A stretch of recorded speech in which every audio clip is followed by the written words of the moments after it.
And welcome to cybersecurity ratings for the World Cup. Why on earth are we doing that? We're doing that because we deserve some fun. As um, heads of operational resilience, as chief risk officers, Patrick, welcome.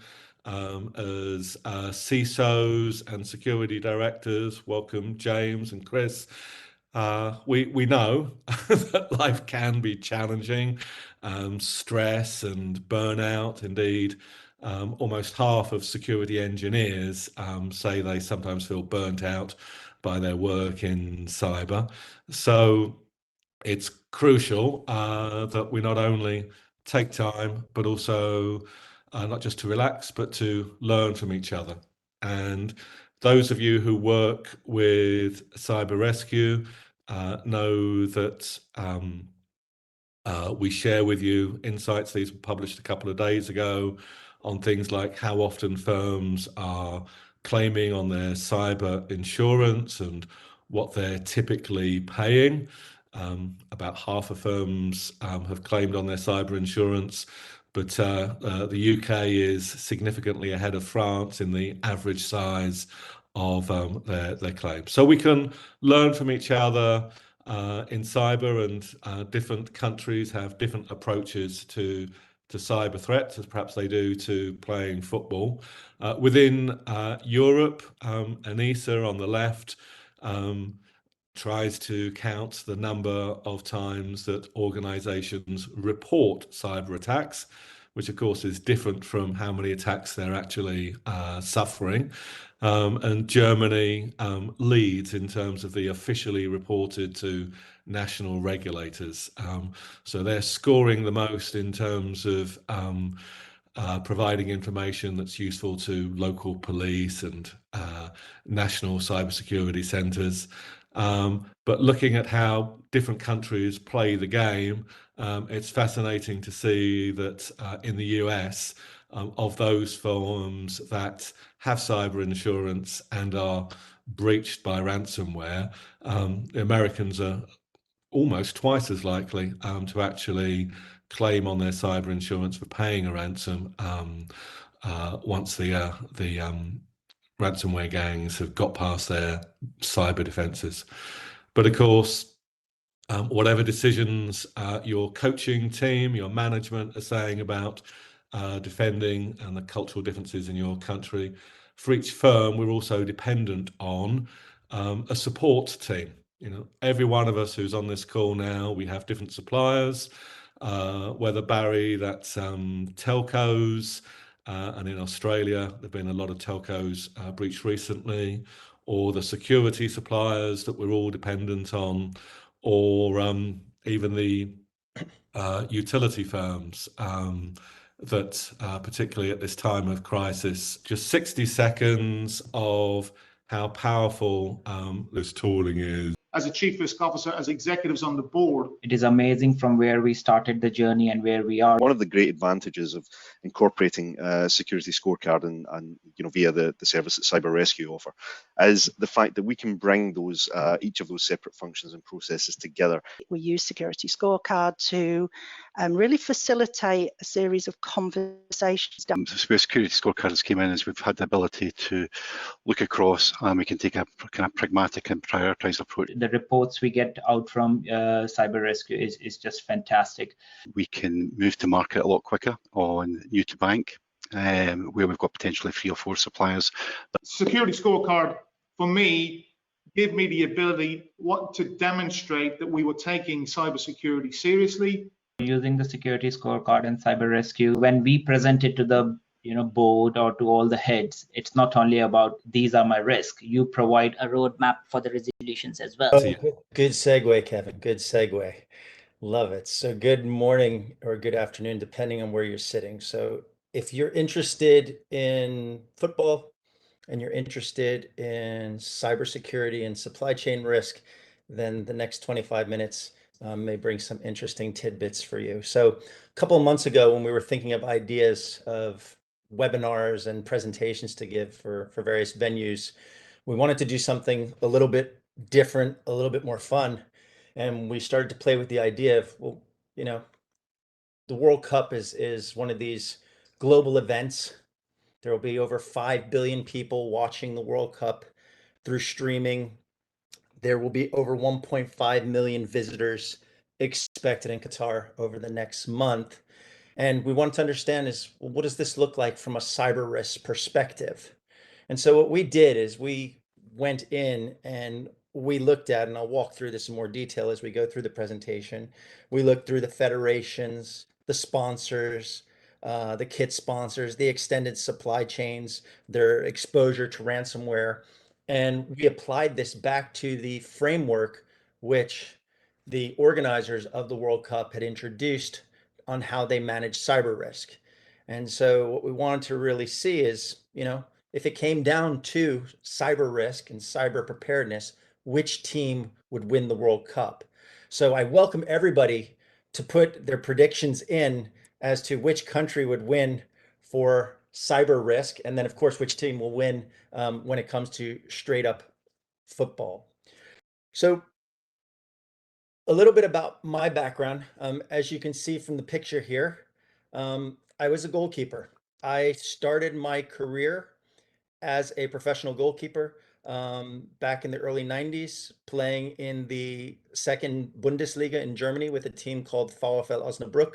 I made it so far as to be invited into our under 20 and under 23 national teams on occasions, but never made that big step into the grand arena of Premier League teams or things of that nature. So I was what you would call a good goalkeeper that no one's ever heard of. And my colleagues are so sweet that they always like to remind me, Matthew, you weren't a professional soccer player. You were a failed professional soccer player. So some of the things that I like to point out, there's a lot of connection between goalkeeping and that of what cyber risk managers and CISOs do. We are, as goalkeepers, the ultimate risk managers. So I just want to put a couple of analogies and connections here to football and what we do on a day-to-day basis. So if you think of the perspective of the goalkeeper, we're sitting behind the team. We see everything. And we talk very often about systems, right? So some teams play a 4-4-2, some play a 3-4-3, whatever it may be. This is your supply chain risk. And as a goalkeeper, you know where the strengths and the weaknesses of that system are. You may have a left back who's really slow. You may have a center back that's not good with his feet. You may know that your number 6 in the defensive midfield is undisciplined and is going to run forward and leave a lot of open space. And that brings us to the other area. The second area we're obsessed with as goalkeepers and cyber professionals is spacing. It's attack surface. This is exactly about how the system functions and where those low-hanging fruits and openings exist for our competitors to take advantage of, or in the case of cyber world, malicious actors. So we're obsessed as goalkeepers with spacing. We want to make sure that spacing is always tight and we're not leaving easy openings for the attack. Another common area is standards. If you think about someone gets fouled outside the box, we need to set up. This is our incident response. It's already occurred. Now I need to set up my wall. I need to organize my defense. We need to prepare for the situation and get ourselves back in a proper structure so we can defend against that. And then finally, one of the most important aspects in goalkeeping is organization, which is essentially proactive mitigation. How do I get ahead of things? So it used to always joke, my coaches used to always joke with me. They were like, Matthew, you have small hands, you're slow, you're the weakest guy on the team. I have no idea how you play this level. And the reason is that I could organize a defense very well. And organizing is how do I eliminate the opportunities of my opponent to create chances. At the end of the day, we were always measured in football. You have those lovely ratings that come out. I think in the UK, it's maybe a 6 to 10 or 5 to 10. In Germany, we had 2 thumbs up, 1 thumbs up, an equal sign, whatnot. This is the equivalence of our brand. And this is really important what we're doing here, right? So you're building a brand. As a goalkeeper, I was always trying to build a brand because the more good games you play, that means you can occasionally throw in a not so great game and you're not going to get the bench right away. If you don't have that brand trust, you're going to be on the bench extremely quickly. And that's essentially what ratings is. It's showing that over time, we are a trustworthy partner that we can depend on. So this is cyber risk from a goalkeeper's perspective. Now let's jump into what we're going to be talking about today.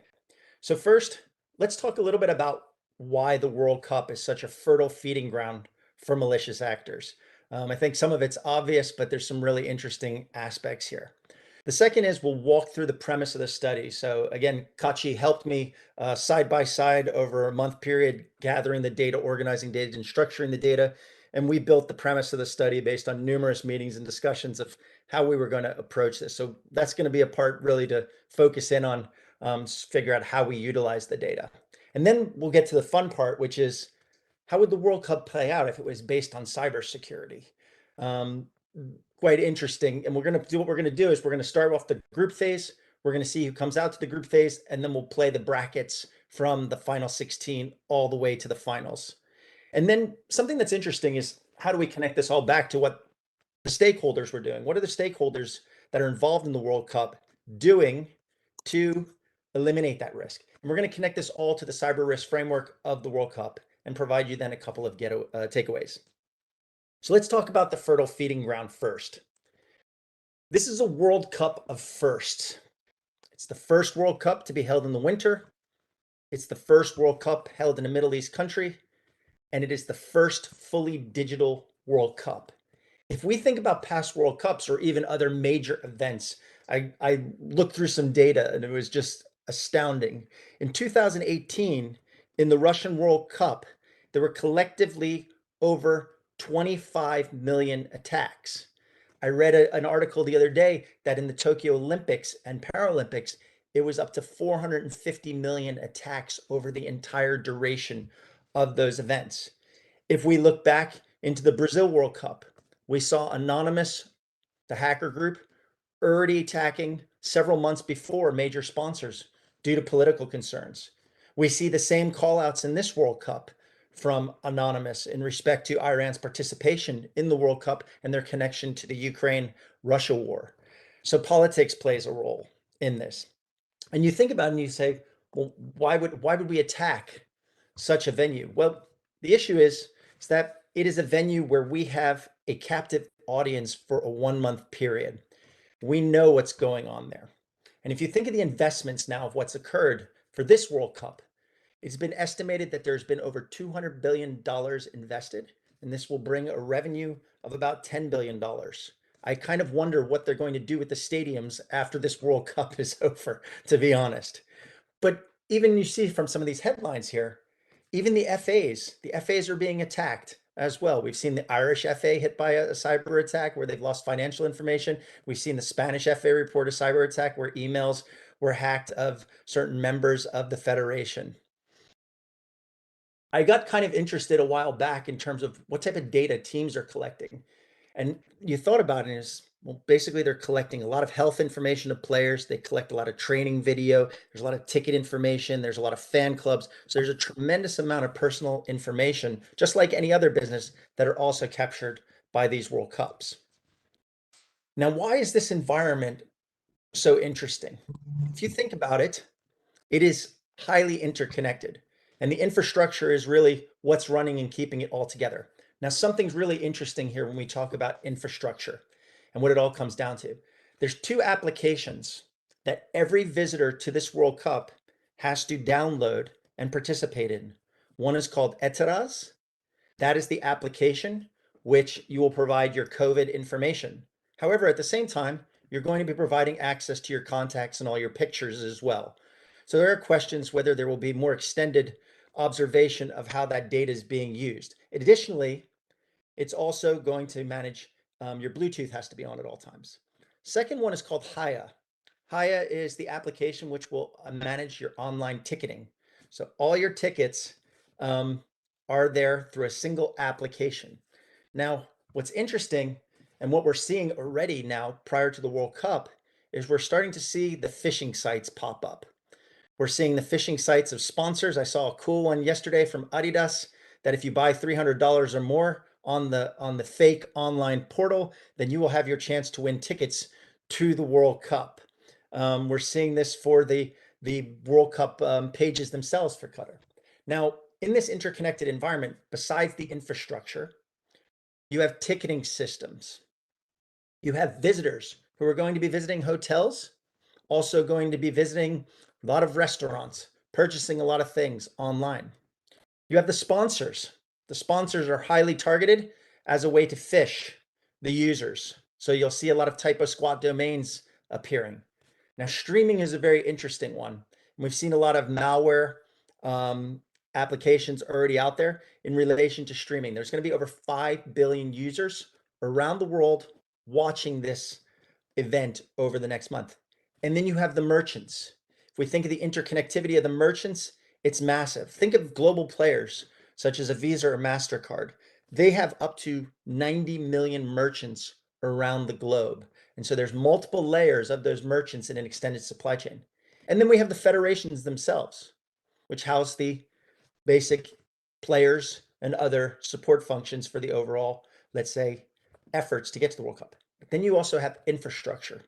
You have brand new stadiums going on, which have their own Wi-Fi systems, their own camera systems, their online ticketing systems, their streaming connectivity for the press. And that infrastructure is going to be an interesting area to watch over the next month. So let's get into the premise of the study here. What we did is we took a look at the cybersecurity framework for the 2022 World Cup. And what's interesting about this, and actually, Kachi and I, we read through much of this together. There's a couple of interesting things. It's what is known as a capabilities-based approach. And what they're looking to do is they are looking to secure services which are managing information for the World Cup. So their primary focus is to protect the data that will be processed by World Cup services. Now, when we read through this entire framework, one of the things we didn't see a large, overwhelming mention of was extended supply chain risk. It was very focused on individual entities, but it didn't drill down into, well, what about those service providers that are providing service to myself? So again, focused on capabilities, providing information services to the World Cup. Now, when we drill down into this a little bit, what we did is we looked at this framework, and there was a prevention, detection, response, all very solid, very focused, very similar to a lot of the things that you're familiar with, things like the NIST framework. And what we did is we focused on the prevention area, is that how well prepared was the stakeholders that we looked at across the areas of endpoint security, application security, network security, data protection, change, and patch management. And that's where we really focused our study on for the World Cup, is those areas around the prevention pieces. Now, if some of you are new to security ratings, I'm just going to spend a few seconds on how security ratings function. Doesn't matter what type of tooling you're using. In principle, they all have a little bit similar techniques. So what security ratings do is they collect data at scale. So as an example, security scorecard, we're monitoring the entire IPv4 network with our own global sensor network, collecting about 97% of our data on our own. And what we do is, as we're examining that entire IPv4 space, we are building what is an understanding of the attack surface, or what we call the digital footprints.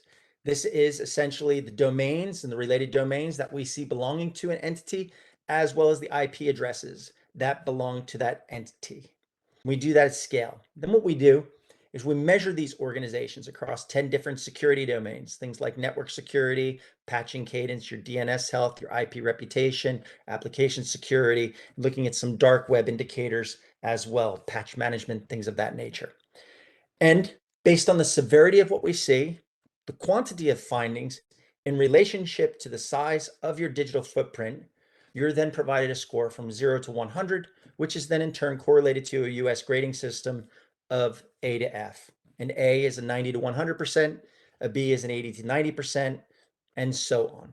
Our data over the last 8 years has shown us that those organizations that score C's, D's, and F's are 7.7 times more likely to experience a breach than those that have A's or B's. And I think Kevin regularly provides reports and demonstrates this on a regular basis with his breach reports, insights from Cyber Rescue, which is very cool to show that the data is correlating nicely to the likelihood of breaches. So this is the quick overview of how security ratings function. Now, How did we apply these security ratings? So we did a couple things here. We collected a couple different scores. We collected the federation score. We took it from the federation approach, even though the federation is probably the least targeted of the entities in the study. We took it from the central perspective of the teams to make it a little fun and to look at it from a World Cup perspective, a competitive perspective. And then what we did is we looked at the scoring of the sponsors. We looked at the scoring of the kit sponsors. We looked at the third and fourth fourth party risk. So this is the automated vendor detection, that extended supply chain. We took a risk score from there. And we also took a ransomware score, which is essentially collected through observations of what are the issue types and issues that organizations have that are getting affected by ransomware, and generating a comparative score based on that. So we took these 5 components, and then what we did from here is we built this out into a model. And I'm going to walk through now how this would work and play itself out. And this is the part really to pay attention to. So what we did is we took the various groups here. So here's our groupings here. We have in Group A, Qatar, Ecuador, Senegal, and Netherlands. And this is the group that we're going to use as our example as the entire World Cup plays out. I'm really interested and excited in Group B. That is an interesting one between England, USA, and Wales. That one's nice. And then we'll see how things play out from there. Matthew, before you play it out, yeah, Yep. let's make this interesting. We've got a few people who I know are keen soccer fans, less familiar with what you just technically explained, but I thought we should make it interesting. So I'm just going to read out what's now in the chat before Matthew takes us through what Security Scorecard says. So it's a quick quiz, a sweepstake. For a £1,000 credit on your next purchase of Security Scorecard through Cyber Rescue, for the individual or individuals who writes in the correct answer to this question. If the World Cup was based on cyber ratings, which team would win? Yeah, which team would win based on, you got to think about, as our goalkeeper was telling us, Matthew, you got to think about your attack surface. Some firms will have a bigger attack surface than others. Some will have the funds, the expertise, or you might simply, Elmer and Warren, want to nominate your own country, I'm guessing. Yeah, there do seem to be some interesting votes. Serbia, for example, come on, Kachi, put your vote in. But I believe, Matthew, Kachi told me when you guys were putting this together, there are different ways of counting, different ways of assessing the risk to the team itself, its suppliers, etc. So we will, hopefully you haven't got too many ways of calculating this, but we will give this prize to anybody who correctly anticipates the winning team on the various ways of calculating it. We know cyber is more complicated than soccer. But great, you have another 60 seconds while Matthew is talking through the first part of the results to put in your votes. Thank you, Preet. Thank you, Mike. Thank you, Jason. And Ben, England, come on, be serious. Matthew, back to you. Excellent. Thank you, Kevin. And I'm not looking at those results in the chat. And that's absolutely correct. So first, one thing I'd like to point out is the data that we collected for this study is from August. So no one needs to feel bad, because if we took this data again today, the results may have potentially changed. So this is a static snapshot from the August timeframe when we did this initial study and we pulled all this data. We did, Kachi, as good as Kachi is, Kachi did not create a running model of the data that was continuously calculating on a daily basis as we got towards the World Cup, who the winner changes might be. Maybe for the future, Kachi, that would be a good one. So let me walk through here a little bit about what we did and the models that we used. So we played with 2 different models here. We did a straight up averages model where everything was created equal. So you had your federation score, you had your sponsor score, your kit score, your third and fourth party score, your ransomware score, and those were all weighted equally. And we came up with an average score. Then we decided we'd use a different technique called a weighted score. And on the weighted score, you can see down at the bottom the different percentages. So we gave the lowest percentage of the weighting to the federation itself. We weighted the sponsors and the kit sponsors equally at 10%. And due to the fact that 2/3 of breaches come directly or indirectly from our supply chain, we gave that extended supply chain a highest weighting of 60%. We just said it's connected to the amount of breaches that occur. This is going to be the weighting. And then ransomware got a slightly higher weighting simply just due to the prevalence out in the space and whatnot. So we had to have a little fun with this in terms of how we created these models. And so if you play out this, this sounds fun, but it could be expensive for me. So I want to make sure everybody, including me, understands this. Yep. You've looked at all the teams and you've come up with two ways of scoring, an average and separately a weighted, where you've considered certain factors like their suppliers and the risk of ransomware that you think is particularly threatening to these teams. Is that right? That's correct. That's So correct. we potentially will have two. It might be the same company, same national team that is winning in both, but potentially there's two answers to the question. Exactly. Exactly. Right. So you can see Netherlands average score was a 77.6 and their weighted was 77.0, slightly lower. We saw Ecuador as an example. Their average score was an 81.2, but their weighted score went down to a 75.4. And so in this case, depending on the model that we used, regardless, Netherlands or Ecuador either ended up 1 or 2. So they came through the group. But just to finish my understanding, crucially, this is not just looking at the Netherlands National Football Association. It's looking at the sponsor, Adidas, whoever it is, Nike, the kit provider, and also you say third or fourth. This is the suppliers to the suppliers. What sort of firms are in there? Correct. That's the automated vendor detection, which looks at that extended supply chain of the federation. Great, thank you. Yep. So, are we ready for the great reveal? So we're going to start off with is the weighted model. Unless Chris wants to cancel his vote for Scotland, yes, I think we are. But Perfect. So here's what it would look like our final 16 if it was played out based on the numbers that we have. So we would have USA versus Ecuador on one side of the bracket, and France and Mexico, Netherlands and Wales, Saudi and Australia, Ghana and Serbia, Germany and Croatia, Canada and Costa Rica, and Brazil and Portugal.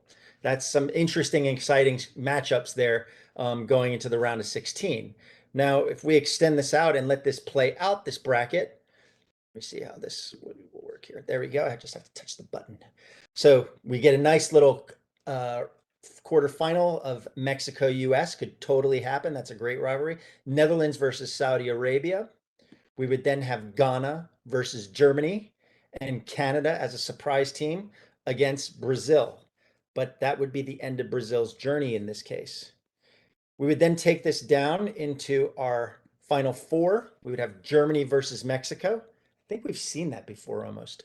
And then we have Canada and Saudi, two outsider teams.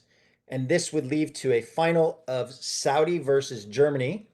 And as the rule of football goes, 90 minutes of soccer will be played and Germany shall be victorious. Now, trust me, guys, I went through this and we talked about this with Kachi and we were like ready to throw out all the data. We're just like, we can't like, this can't be like, it was too much. We were like, let's go massage the data, come up with a different result. But we thought, let's stay fair. This is what it really looks like. And so in the weighted model, Germany would win the World Cup. And that's also what drove us to create a second model based on the averages, because there have to be other scenarios. That hang on, go back, Matthew. So, yeah, Sarah voted for Korea and Chris voted for Scotland, and Harry is worried about FIFA bias. But for those, Kachi, if you can have a look back through the chat, and make a note of those who've said Germany then. We have at least one winner on have a few. on that weighted model. Fabulous. Was close, and yes, Patrick, I think it was on penalties. Fabulous. So that's the weighted model. Go ahead, Matthew. Yep. And Germany has a wonderful team. Just speaking about the football side, very young team that they're bringing to the World Cup. Average age around 25. It'll be one of the younger teams in the World Cup next to the U.S. So they might be an interesting outsider, even though they struggled in their pre-match against Oman the other day, only winning 1-0. So there's the football commentary to be thrown in there with this as we go through. Now, we played out also the averages model. So the averages model, we get slightly different, let's say, pairings in this model. So the US still ends up making the round of 16, thank goodness. Against the Netherlands, France will end up with Saudi Arabia on this side of the bracket. So there's some movement where Saudi comes in now. Ecuador, Iran will be a new entrant in this case. Mexico and Australia will be also a new entrant in the averages model. Ghana and Serbia, Canada and Germany, and then Japan and Croatia, and Brazil and Portugal yet again will meet each other at the bottom of the bracket. And the way this played out is you get a nice matchup of USA versus France, Ecuador and Mexico for a South America version there. And then you have Ghana ending up against Canada, Croatia against Brazil. That's a really nice matchup, totally possible. And then you will end up with a semifinal of Canada and France, an all French affair, and Mexico versus Croatia, with a final of Canada versus Croatia, and Croatia losing again in a heartbreak of the finals of the event. And Canada would be our surprise team winning the averages model. I think, was it correct that Croatia was in the finals of the last World Cup against France? I believe that is correct. So in the averages model, Canada will be the winner and the surprise winner and had the highest scoring here. Now, if we take out scores, just overall, who had the highest scores in each of the areas? So actually, the highest federation score went to Tunisia. And the best sponsor and kit scores came to Denmark. So Denmark actually very strong in that area. And the best third and fourth party extended supply chain risk score actually came to Germany, and France had the best ransomware score. So these are, let's say, the consolation prizes for best areas on category scores. Now, let's start to dig down into the beef of the data here. This is kind of where it gets interesting. Now, what we did, one of the things that Kachi and I did is we mapped out how these various cohorts, federations, team sponsors, kit sponsors would map out against breaches that have occurred in 2022. So what we did is we looked at 1,129 breaches and collected data comparatively to our various cohorts and started to compare them to understand, do we have elevated risk when it comes to the World Cup? So what you see here in the middle here, these percentages here, is those are the percentage collectively of C's, D's, and F's. Now, what you can see is in our breach group, collectively, we only have 22.5% C's, D's, and F's. These are companies that have experienced a breach, so it is possible that they have also cleaned up and improved their scores over time. But what we see here on kit sponsors and team sponsors is C's, D's, and F's make up 44, 42%, and federations make up 31.2%. So quite elevated in terms of the CDF ranges. And you see the average scores in each of the cases of the federation, team sponsors, and the kit sponsors, they all fall below the average score of the breach group. The breach group, of course, is a much wider cohort, so we have to take that with a certain grain of salt and fair account. But we see just among this smaller group here, we have a larger percentage of C's, D's, and F's, suggesting we have some extra risk. Then what we did is we broke this down and we started to say, well, what does this look like at the security level, right? So we looked at those that connect back to the framework of the cyber risk framework. We looked at the network security, the patching cadence, the endpoint, the application security, and the DNS health. And what we saw here again, the differentials between the breach groups and the various cohorts. And so on average, we saw network security was pretty flat. It was minus 0.7% difference overall. Actually, I think that's incorrect. I think it might be a 7% difference even. Then on patching cadence is a 4% difference, 3.1% on the endpoint, 6.3% on application security, and 8.3 on DNS health. So this is an interesting one that we're going to come back to around DNS health in a moment. But the breach group in general did better than the cohorts when it came to the security factor level. And then we started to get really curious. We wanted to dig down this even further and get an understanding of what the issue types and the severity suggested to us when it came to elevated breach risk. And here again, anything that you see in red is an area where we scored below the federation sponsors and kit sponsors scored below the breach groups. And so what we see here is that differences in the averages at the issue level are again quite elevated. Now, some of the interesting connections that we see when it comes to security ratings is SPF records missing shows a strong correlation to typo squatting and phishing in organizations. And so we see that DNS health, especially on the SPF records missing, we see quite an elevation on the sponsors and the kit side. And so you see this already in these studies that have been made. So Digital Shadows did a cool study. There's already 175 malicious domains out there spoofing, let's say, sponsors, kit sponsors, and the regular sponsors. So there's a quite close connection there. The second one that has a high correlation to likelihood of breach is the endpoint security. And so we looked across, we took each area, network security, application security, the endpoints, and so forth, and we try to do that comparative. So again, we're seeing elevated breach risk at an issue level of these organizations. Now, we got really interested and we said, let's go extend this out. We want to understand what's the concentration, what type of concentration risk are we looking at? So this was really cool. As we applied in automated vendor detection, what we did is we wanted to understand how many overlapping third parties do we have among federations, team sponsors, and breaches. We left kit sponsors out here. And what we saw is among the 32 federations themselves, they shared an overlap of 372 third parties collectively. And those that shared 15% or commonality or greater was 33 of those suppliers. So that's essentially 9% of that extended supply chain has over 15% or greater overlap. Now, when we came to team sponsors, we saw this even elevate a little bit higher.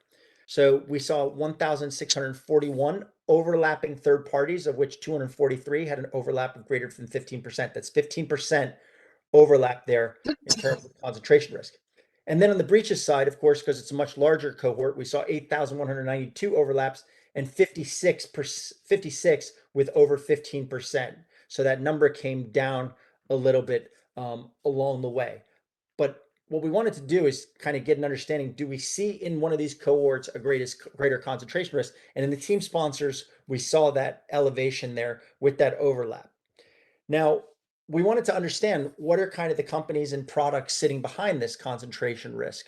So we broke this down even another layer, and this is exactly something you can utilize automated vendor detection for, is what are the commonalities of the companies and what percentage do they share in common? So we saw across federation sponsors in the breach group, everybody uses Google, Microsoft, close to 70% across the board, GitHub, Amazon.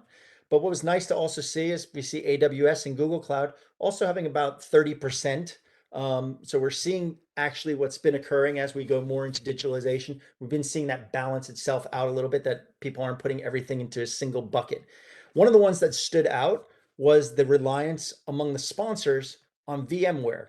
Now, started to think about how to apply automated vendor detection. What automated vendor detection tells us is there's a concentration risk among our supply chain in VMware for the instance of a sponsors, and perhaps we should make sure ourselves that we're up to date with all of our patching. We have the latest versions. There's no loopholes in there that we can could potentially be exploited if that was breached, kind of like a SolarWinds type of scenario, right? So if we see that great reliance there, we can go in and better assess, are we well protected? Are we taking good care of the environment on this? And that's really where that value comes in, right? If we see again on the sponsor side, Salesforce made up 60% of that concentration risk. So again, there was a comparative to the federations where they only use 21% or the breach group at 41%. sponsors were using Salesforce, 60% overlap. So again, a concentration risk there, right? And that gives us some good insights. Now, let's jump over into a different area of what actions stakeholders are taking. So what have the stakeholders been doing to prepare for the World Cup? And this is kind of a really interesting area. As we've gone into the World Cup, we've seen security operations centers across a multinational cooperative approach being built up to respond to cyber threats and cyber attacks, take that proactive mitigation. So Department of Homeland Security from the US is involved. Morocco is playing a great partnership to Qatar in this event. The UK is on site, as well as France. So those 4 countries have taken a very big role together with Qatar in providing that on-site cybersecurity services. Now, also what's been interesting is the payment processing ecosystem, right? So the merchants and the extended merchant environment that will serve the visitors to the World Cup, the 1.5 million visitors over the next month. So some of the cool things that, let's say, credit card providers are doing in their services is they're actually doing some things similar to what security rating providers are doing. They're looking for malware embedded in JavaScripts on the websites of their merchants, and being able to understand, are there, let's say, risks of merchant malware or ransomware in an extended way. And that ecosystem is massively interconnected. And this goes down even to a player level, right? So we see the teams coming to the World Cup with things like their own Wi-Fi's for their players, social media tradings of things that they shouldn't post. There will be malicious actors out there watching these postings and taking advantage of these postings for nefarious reasons. So what really has come out to this is it's truly a team sport, regardless of who the various players are in this space, whether they are the federations themselves, the team sponsors, the kit sponsors, and that extended supply chain. It's really going to be a true team sport, just as security ratings are in terms of how we communicate about cyber risks together with our peers and partners. So what are the takeaways here about cybersecurity ratings and how they can be applied? First, these are always really the core tenets of security ratings. One, it provides us a common framework of how we speak about cyber risk among our stakeholders, whether it's to our board, whether it's to our technical users, whether it's to our vendors and partners. It provides us a way of leveling the player field about having a discussion about cyber risk. And that's exactly what it's done in this case. We were able to talk about the cyber risk of the World Cup in a very simple to understand way, and being able to dig down into a more technical way if we wanted to. Secondly, it allows us to define those attack surface and prioritize. Just like the goalkeeper, we can see where the weak points are and we can prioritize that effect together for our own organization or whether with it's our vendors with ourselves. And it allows us to also quantify that risk reduction. And finally, most important part of the aspect here, and also what was my strong point as a goalkeeper, gives us the capability to proactively mitigate. Meaning, if we communicate early about cyber risk, we can get ahead of the curve, eliminating those easy goals. One of the greatest compliments I ever got when it came to being a goalkeeper is they said, Matt McKenna is a goalkeeper who doesn't give up easy goals. And that's basically our job as cybersecurity professionals, in also where ratings plays a great role, is don't give up easy goals. And don't give up easy money either. We have 10 minutes left for any questions or suggestions people want to put into the chat. I've got a few. For example, one good question that came in was, what happened to England? Kachi, I definitely want to see the version of this that tells us who will come last overall, who will let in the most goals. So people I can see thinking to put in questions. Matthew? I'm ready to go on England. England, and it'll give you guys a little bit of peace of mind as well. So England's main sponsor has a pretty low score. The Federation also had a pretty low score. Now, to be fair though, the main sponsor is a telecommunication provider, right? And so security ratings, we see everything when it comes to telecommunication providers. And that's part of kind of one of the cool up and coming things in Security Scorecard is version 3 of Custom Scorecard will allow those telecommunication providers to pull out their corporate networks now and see the corporate versus the customer ranges. So if, for example, England was being sponsored by, I don't know, British Telecom, and BT was supporting lots of home users with terrible cybersecurity, that would be associated with their overall score and would pull down BT's score and therefore England's score. Is that correct? That's correct. And the nice thing now going forward is what BT will be able to do is they'll be able to pull out their own corporate ranges, take that into a custom scorecard and publish that for people to see with a note on it saying, here's my corporate scorecard and here's our overall collective ranges. Now, it's always an interesting discussion because they're intertwined areas. But that being said, England's federation score was also quite low at the time, which brought it down and did not qualify it for the final 16, unfortunately. Okay, understood. So as we're coming towards the end, this point about suppliers, if I just bring through the way that, you know, for Accenture, a supplier to many of the people on the firm on this call or your firms, great score themselves, but has a risk of their own suppliers and the suppliers to those suppliers. 421 have been automatically detected, including various shadow IT. I'm sure that maybe even Accenture's cybersecurity team aren't aware that their colleagues are using.